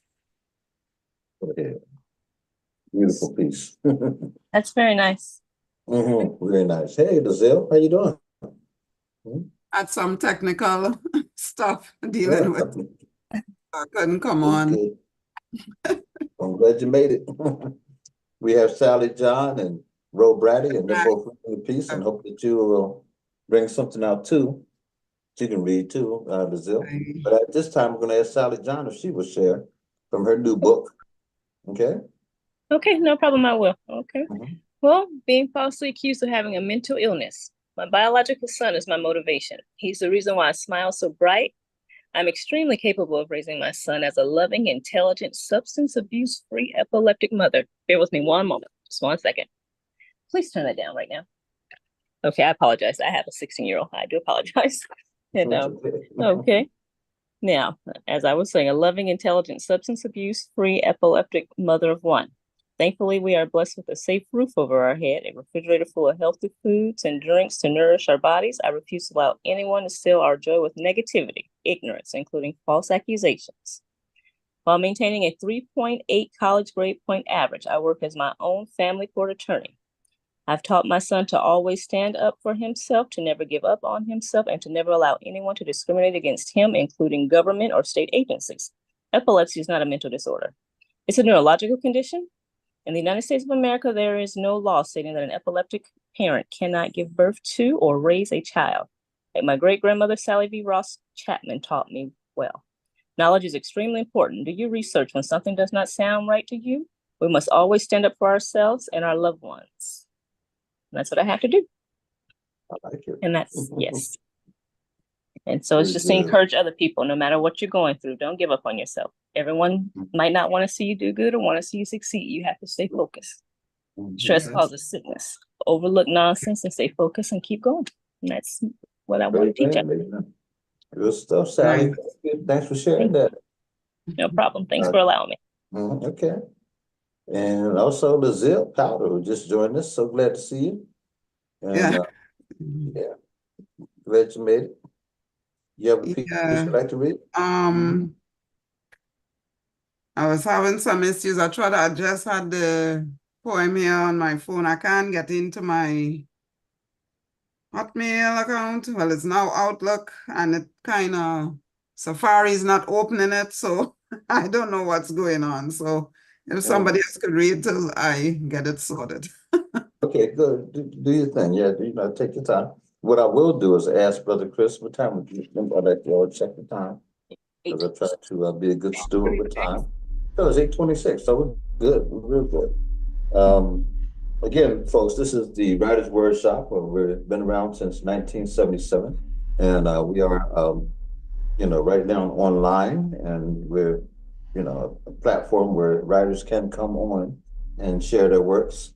We do ask that you, ask permission to come on, only because we've had a couple pirates out there do some major hijacking at one time or another. So we had to be mindful of, who we're talking to. We talk to all ages, people, come on and they expect to, hear a good, wholesome program and not all that cussing and showing pornography and all that kind of nonsense. So we just had to put a safeguard in.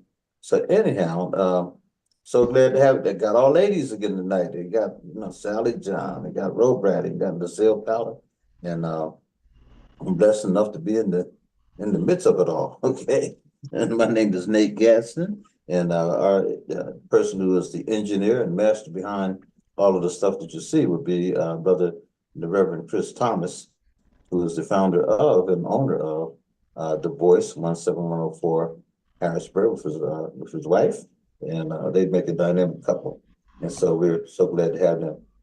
Sister Dazil, if you're not, we're going to do another piece, and then we'll come back to you. Oh, you can do it on your phone. You're muted right now. All right, I could. My phone came up, but let me try and read it from my phone. Okay.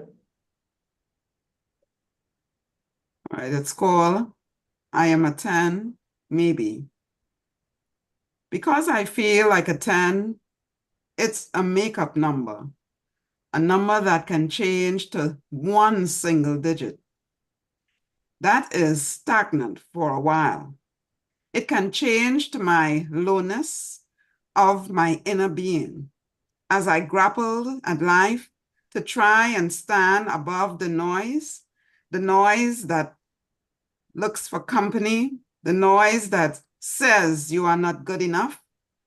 I clasped my hands to pray, but my words didn't leave me. My knees are tired of being in the same place. They are tired of bending and taking up space. It's a rat race, hungry for that cheese. If I say I'm a 4 or a 5, the world claps, maybe a standing ovation. They love me for that. With a pat on my shoulder, well done, they say. As they fix their eyes on me with questions, what next? The negativity follows me like black smoke because my fears and intimidation is burnt and stamped in my soul. If I choose to climb, they will try to pull me down, maybe stamp on my head or drag me to the ground. They move their lips as it twitches, hungry for gossip. their eyes open wide as the sweet juice flows, lapping up everything that pours out from the bellies of unwanted souls. Anything below 5, they will raise their glass and cheer. That's the atmosphere. As the 10 just stand there and look on, waiting for me to reach it. Go ahead. Very nice. No question. Thank you. Yeah. Thank you. And, and what I like about you, you always say you wrote it today, right? I don't know if that piece, you didn't write that piece today, did you? Did you write that today? Wonderful, wonderful. Okay. Yeah, That's yes. dedication, I'm telling you, that's dedication. Good way to go. So I anyhow, want quiet time and work, like when I'm not busy, I just say, okay, poetry time. And just all start. right. Good stuff, all right. Thank So, you. we had talked about trying to, and I'm definitely going to establish whether or not we're going to do this or not. I started doing open readings at the Naziri Gallery, probably saying it wrong, down on 3rd and Broad Street. It's a beautiful gallery, first off, if you've never been there. And the whole idea is for us to take our energy, and still have this platform and have an open reading there at the Naziri Gallery. And hopefully encourage people to come out and support it. Because right now, if we don't give our support, it's going to close up. And so, that's just the bottom line. And the brother who's sort of the curator, if you will, he is saying to me, hey man, this is pretty much what we need and this and that. So our purpose for going down would be twofold. One, to have a space where we could read and, enjoy ourselves. But number 2, to save the gallery. Primarily that's probably number 1. Save the gallery, then number 2 would be to, have that venue so we can enjoy ourselves. But So Reverend Uh-huh. Gadsden, is he just looking for like a regular events to be there? Well, yeah, in the sense that other people have done some things there, but for whatever reason, turnout wasn't really great. And I just happened to approach him. I don't know if he's actually looking, but I approached him and asked him whether or not he'd be up to it. And we've been kind of going back and forth. I'm missing a little bit here, and I got to get more serious too. Just with the time. So is Friday night the better time? I don't know. I mean, maybe a Saturday morning, Saturday afternoon, morning kind of thing might be a good time. Have some donuts and a little something there, and really encourage people to come down because the artwork itself should. I mean, it should fly off the shelves. It is beautiful. And he has artwork from all over the place. I mean, different African American artists have poured into this gallery. And it's like from the floor all the way up to the top, the ceiling there. Just now I don't know if there's a wall space. They got so many paintings in that place, and it's just beautifully done. I wonder if he would be open for, because Jenny's been talking about getting the paper more into the community. I Mhm. wonder if that's something that 2 of them could consider, like Black Wall Street doing some type of event there. Oh, I'm sure he would love that. Yeah, I'm sure he Yeah, would. and doing Mhm. like I don't know, gallery day, like, I mean, it is a Black business owner. Yeah, I might talk to her and find out and see if there's something that the magazine could do. absolutely. Yeah, Type of yeah. event that we could have, like with writers, because we've been touring around the idea of like a book launch for my new book, but correlating it with the Black Wall Street. Out about a venue, and her idea was sort of like she wanted to do something like a meet and greet local authors in Harrisburg. Yeah, that'd be great Just too. thinking Absolutely. about the oh, what's the hotel downtown? Not the Hilton. Yeah, I guess it is what's the big hotel downtown? Is Is it it the Hilton? the Crown Plaza? Yeah, she was thinking about doing something at the Crown Plaza. Um, Mhm. but I kind of like that idea of doing it because it's a Black owned business. Absolutely, I'm absolutely. It's not a definitely big, gonna put the bug in her ear and see. yeah, yeah, please do. It's not a great big space, but it's a beautiful space. Yeah, And like and doing something where we go live on Facebook, yeah, yeah. where we talk Mhm. about what's happening in the gallery. We talk about what's happening with in our community. And I just found out because we were looking for another article. Like we were like almost at the deadline, and Leon is calling me, what else you got? And I'm like, Leon, I got nothing else. I give you, I don't know. And then I'm driving home through Midtown, and I keep seeing these men on the corner playing chess. Mhm. And it was Mhm. on the news where these men were on the corner playing chess. And I thought, man, I would have made a great story. You know, like I saw Yeah. these two elderly Black men on the corner playing chess. Then it was on the paper. So like stuff like that, like, was it some type of group? How did it happen? Why were there more than one, one sighting of these people playing? Like, what is happening in that area? Like, Mhm. how do we get, talk about what our community is doing, especially in the Midtown area? Because I always think of that area as our artsy area. Well, have you ever thought of just having a podcast for Black Wall Street? I mean, just like you're sharing now, it has some of the writers on and this and that kind of thing. That might be a thing to do as well, you Well, know? see, the writers are me, you, and Donna. That's it. Well, Yeah, that's it. It's very grassroots. And yeah, yeah. and I'm constantly brainstorming of like, because I really believe in Jenny's mission of how do we get it to go where we know it could go, but it's got One to. thing, have you heard of the black, not, it's not black, it's called the National Newspaper Association? And it's actually African American black newspapers from all over the country, but it doesn't say black, it says National Newspaper Association. I think that's all it is. And they are I don't know how they would assist, but they are a serious organization that's been around for a long time. And all of you, your poetry, whatever else, you can submit to these newspapers. They'll send it out all across the country. Hmm, So, that's Brazil, did you get your piece yet? Did you find something? Are you able to read? Yeah, I have another piece. You want me to read another piece now? No, yeah, well, yeah, why don't you, that's right, you did read a piece. I'm sorry. I I read was a thinking, piece already. yeah, we can do, yeah, why don't we do that again? Sally, I don't know if you would have something else you'd like to share about your book, and then same thing what you wrote. And let me see what time it is, because I know which kind of rapping. But yeah, I think the Black Wall Street, I mean, it's a major piece, and we got to support it, and just get writers to pour into it, and all that good stuff. So anyhow, yeah, why don't we go through again? And so I think we started with Road, then we had Sally, then we had, Dazille. So we can do that in order again if you have something. We had time to do it. And if you haven't seen the Black Wall Street, in fact, the last one that was out, very, very good. There's another one coming out probably around Tuesday, I think you said. Is that right, Rob? I should be out by Yeah, Tuesday. probably around Tuesday. Yeah. So we gotta, Well, get it. Go ahead. Mhm.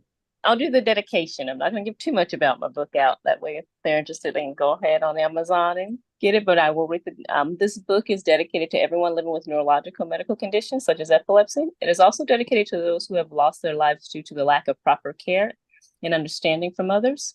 May this work contribute to greater awareness and knowledge, helping everyone receive the compassionate and informed care they deserve. That's the main focus that I do want people to get out of it. Thank you. Because there's family members who don't know what to do. I'm teaching them. I'm also teaching like the right positions to have someone when they have a seizure, the proper foods. I'm helping them advocate. They'll learn a whole lot more. And that's what I'm trying to do. I'm trying to install knowledge and confidence. That's pretty much it. Very good. So that's what he needed too. Yeah, very good. Okay. Yep, Rose, did you have something you want to share? Sure. I'll read this one. It's called Locked. Sort of a play on words. It's talking about like hair as being locked. Mm. Having hair that's locked, but it's also talking about like life that's being locked. So it's a comparison between a young man and a woman. It's a journey. You were still at the starting line. The rat tail comb pulled the strands of untamed, disrespectful fluff into a thread-like crown of glory.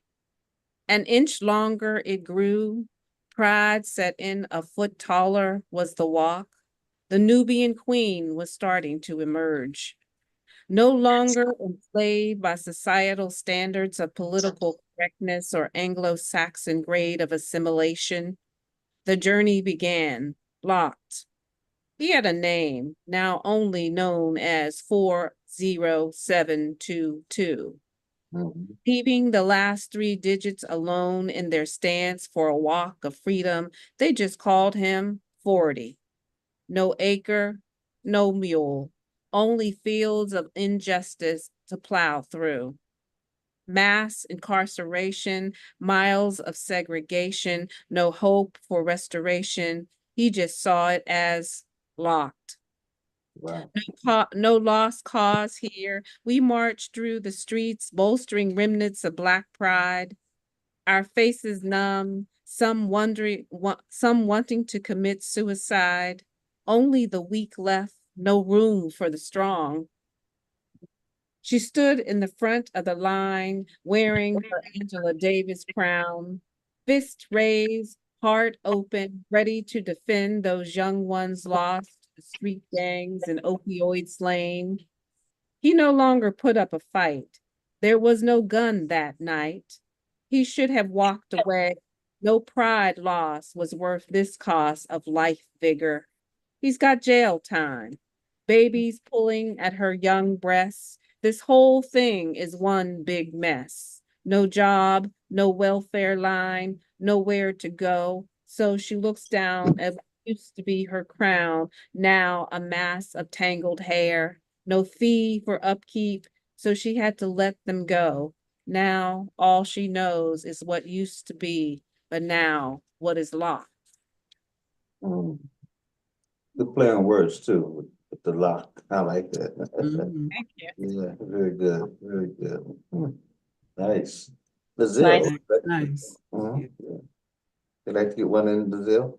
Is I thought was the I thought was the other lady. All right, this one is called So She Said. Just a short thing I wrote today. So she said that she will find her way. She hopped on trains and buses, walked the trails of destruction, a bag packed filled with the world of failures and discouragement that took her from her quiet place. It weighs on her back. She's swimming right now, but not in the ocean. She struggles to see her part that is blocked because her head is bowed. Her hands struggle, just like her mind.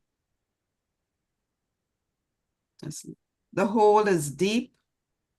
The hole is so deep to climb from.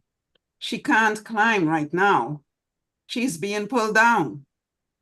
Her destination, she doesn't know. She can't turn back now, as her sorry words will not feel her pain. She's running from her freedom into her backpack of damnation. It's locked as the latch is too hard to loose. That's it. Nice. Thank you. Very welcome. You said she's running from her freedom. Is that what I heard you say? Yeah, It's nice. That's cool. I like that line. Person running from her freedom. yeah. She is seeing where she could be free, but yet still she is trapped, with everything that is going on. Mhm. She is like, the freedom is there, but she's running from it. She's running towards her destruction and the freedom. She is, So why don't we do this? Why don't we challenge ourselves? In the past, we used to do it pretty consistently and then kind of dropped off, and we've attempted to do it a few times, where we actually come up with a theme for one night.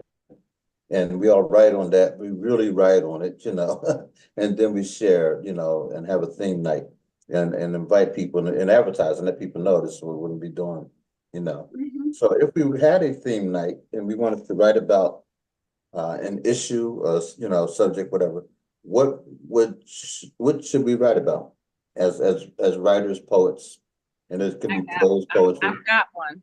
Go ahead. Mhm. I've got one. It was funny. Did you watch the debate last night? Yes, I did. Mhm. Okay. Now I'm not making it political, but Mhm. it all has to do with age. I Mhm. was watching the debate and a friend of mine, another writer was texting and we were texting as we were watching. And the one thing that we thought in common was the fact that it was sort of like there were bits and pieces of this, and like I said, I don't like to become political, that were petty on both sides. Mhm. And we were thinking, like, okay, how we both summed it up. It was like two old guys in a nursing home who were fighting over the last piece of cake. Mhm. Mhm. So the theme would be, like That when there, piece of cake. oh no, I was actually thinking when there is so much at stake, here's sort of like the activist part of it. What are we doing as writers when there's so much at stake? So the sort of like the title of our poems would have to have the word so much in stake, like a takeoff of that. So much at stake. Like it Mhm. can be like political, it could be like, okay, marriage so much at stake, children so much at stake, life so much at stake. What for you is at stake? Okay. Ladies. Mhm. Yeah, yeah. That's a good idea. That's a good challenge. Yeah.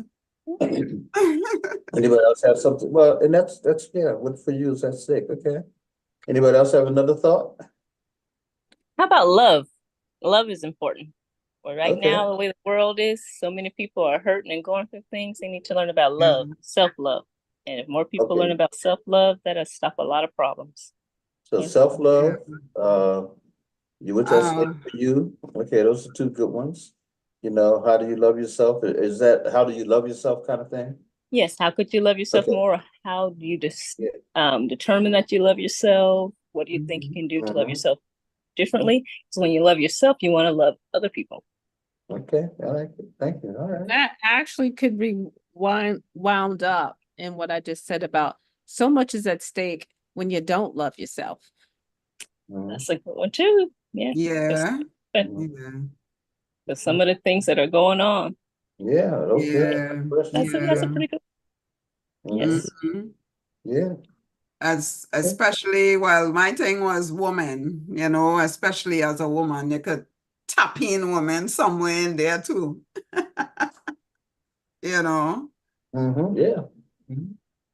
No question. because So so I break don't it know down a if you bit all more. see the lives I do. I started doing lives. I don't know how come that I just hear the voice saying, let your voice out. And some people might be mad of the topics I bring, but I'm bringing topics that is real, topics that is affecting everybody, So today that one of the topic was like that about loving yourself. And I think yesterday I did that, loving yourself. And, and then the girl who was walking with me, she didn't want her face to be on the thing, but that was my coworker, but she said she is a 10. I said, how do you feel? Do you feel you're a 10? How do you feel? Because sometimes you feel you're a 10 or a 5 or a 4. Mhm. And she said sometimes the only time she feels she's a 10 is when she helps people. But for herself, she don't do it for herself. Okay. You know. So, Yeah. Yeah. Good. so Okay. Good pretty good. stuff. Okay, so all three of those kind of can be woven together, you know. Okay. Rose started off by saying, say yours again, Rose. What is it? It's at what is at stake.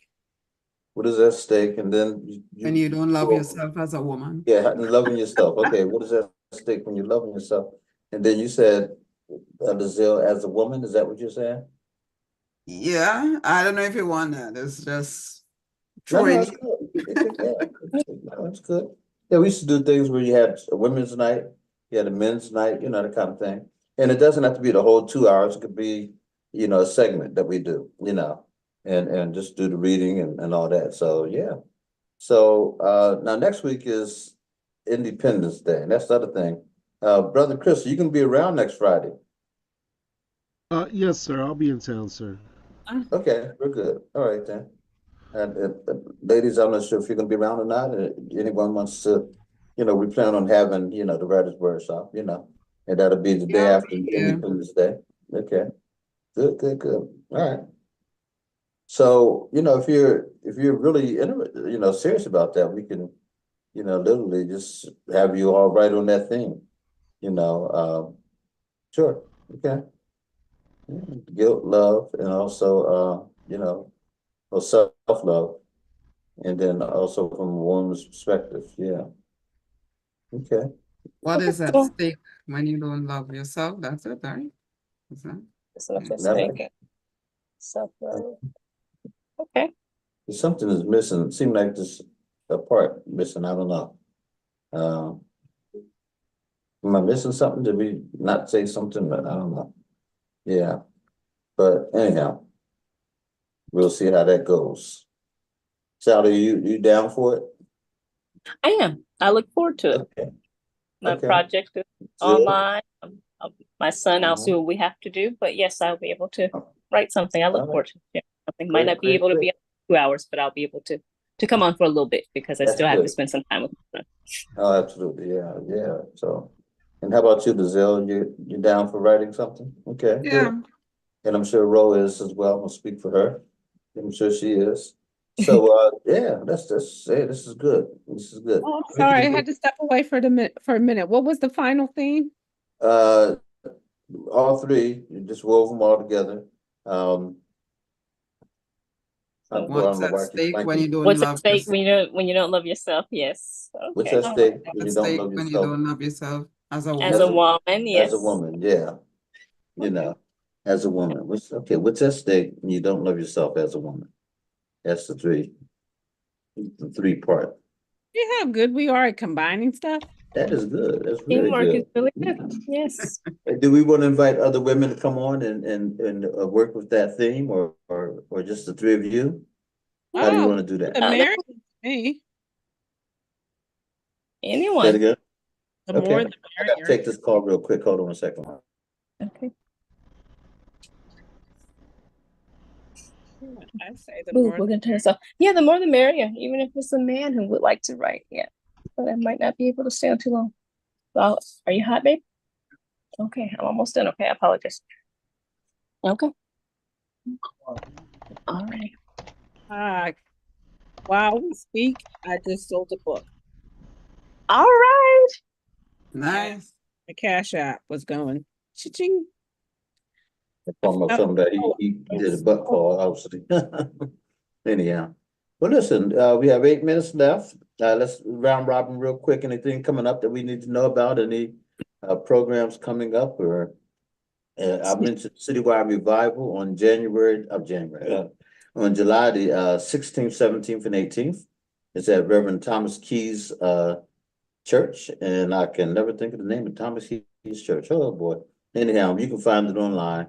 Just go to just Google Citywide Revival, and it'll pop up 16th, 17th, and 18th here in Harrisburg, Pennsylvania. And it's a Wow. brand new church. They just moved into their area, into their new spot, and so I'm sure everybody's going to want to see that. And I heard it's beautiful.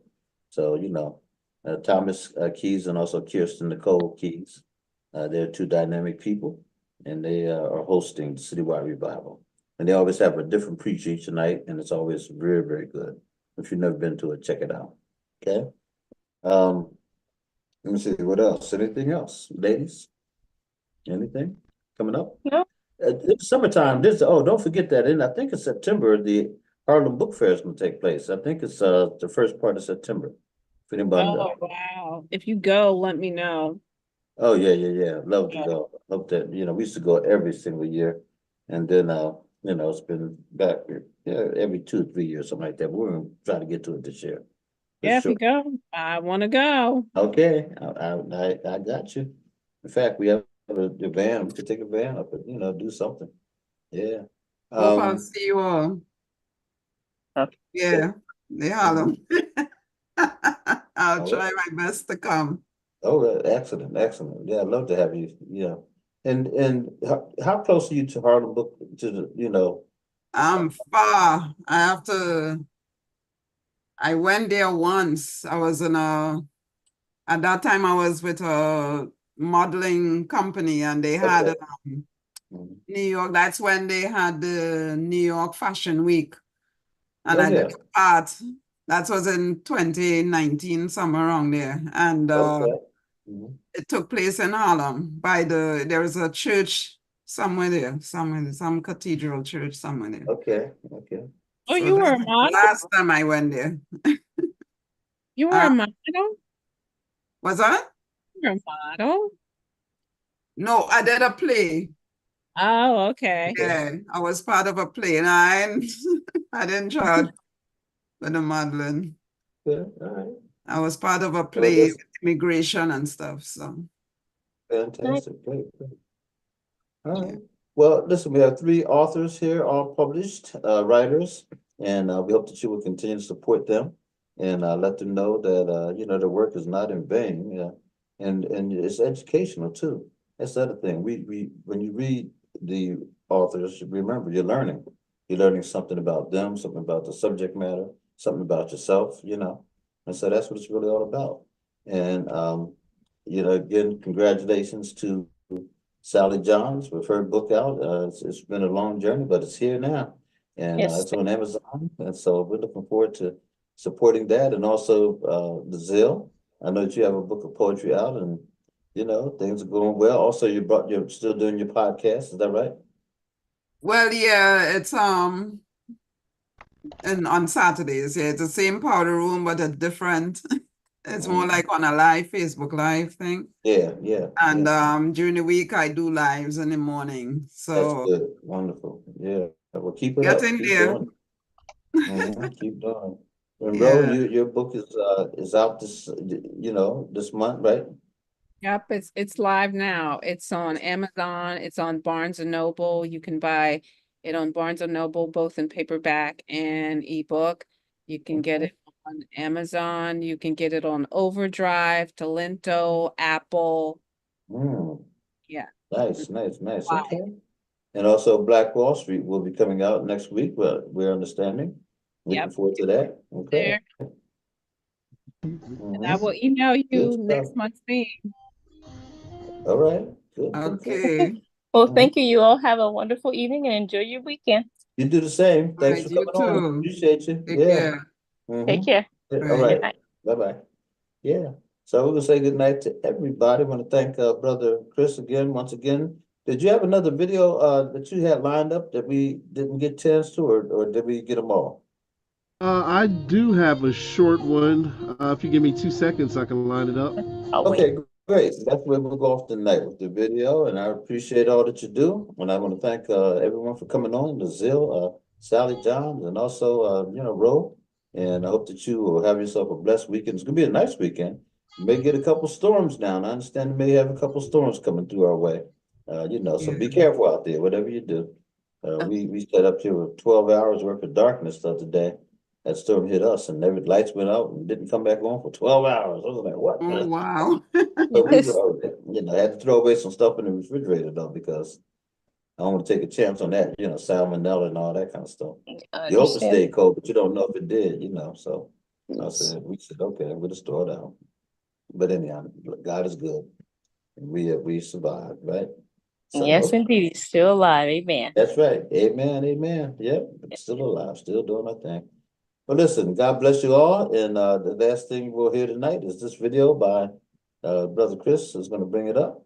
And then hopefully you'll join us next Friday here on the Writers Wordshop from 7 to 9 here on The Voice, 17104 Harrisburg. Hey, there he Bless is. everyone. Great job. Congratulations on the book and great job on the podcast continuation, Lizelle. You're doing a wonderful job. Fantastic. Good, good, good. Keep it up. Keep And it also, up. congratulations on the book, Sister Sally. Thank you very much. And here goes. Oh, Dr. Nate, real quick, while I have you on, Yeah. we need 25 followers on the Nathaniel Gadsden's Writers Wordshop fan page so we can go live again. Facebook changed how newly created groups can utilize the Facebook Live feature. And if we get 25 more groups, 25 more followers on that fan page, we can again go live and stay consistent with the Writers Wordshop branding. So we're encouraging all those that haven't yet followed the Writers Wordshop fan page on Facebook to make sure you follow it. Now, there's several different ones. You want to follow the one that has actually this backdrop. Let me see if I can pull it up here real quick. Okay, great. Okay, so I'll get people to follow that. We'll definitely do that. Yeah. And Yeah, we have 75, and the new standard is you need 100 followers to be able to go live from a fan. Yes, my poetic, same thing. I had to get 100 followers. Yeah, you got to get the followers up, and we have 75 on this page. So look for this logo, this branding here, and just hit follow and encourage a couple friends to do the same, and we'll be going live back from there in no time. we'll be doing that. Okay, I'm glad you told me. Thank you. Okay, now here goes the last video as well. Okay, very good. Mhm.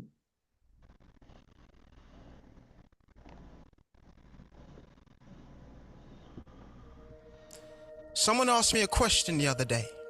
They asked me, how are you coping? I'll be honest, it stopped me in my tracks, cause it's true 2020 had been a hard year, facts. It began with Aussie fires that blazed and news of legends going to their graves. Though at that point, most of us remained optimistic, cause a year without trials would have been unrealistic. Most of us were coping. Then March rolled round and it wrecked normality. As COVID-19 became mankind's reality, it was lockdown, mask up, 2 meters, so back up while corona cases stacked up. And in the midst of the madness, sure, I was coping. But then as we were lost in one pandemic, we were reminded that we still hadn't left another. Only difference was this one was systemic as we saw the killing of a black brother, George Floyd. And he thrusted for 8 minutes and 46 seconds, and just like that, a man destroyed. And trust me, I was annoyed, but still just about coping. Then in the summertime, when half of us had nowhere to go cause 10 million people were put on furlough, forced to lay low, tired and uninspired. Meanwhile, the suicide rate for men was at its highest. And was I coping? And now we're in lockdown number 2. And I don't know what the country's gonna do. It's dark outside and my patience is getting tried, but am I coping? Nah, I'm more than coping. Cause the truth is, there's someone I have my hope in. Someone who gives me a reason, a plan and purpose in this season. I am molding, I am growing, I am learning, I am holding onto a hope that surpasses the struggle of a year. The name that secured the goodness of eternity for those who would draw near. I am trusting that God never leaves his people, that he ministers to our souls in the midst of evil, and I am running to him with every need, knowing and believing in what he has decreed. You see, God never leaves his people just coping. God catches us at every hurdle with his hands wide open, watching and willing and cheering us on. So in 2020, that's how I've remained strong, holding fast to the Savior that is faithful, to the Savior that conquered death and is surely able. But enough about me. It's Men's Day 2020. And how are you coping? Nice. Good piece. Good That's way to nice. think. Nice. Yeah. Thank you. All right. Thank you all. Thanks. Good Have a night. great night now. Okay. You do the same. Bye. Please tell Miss All right. Pat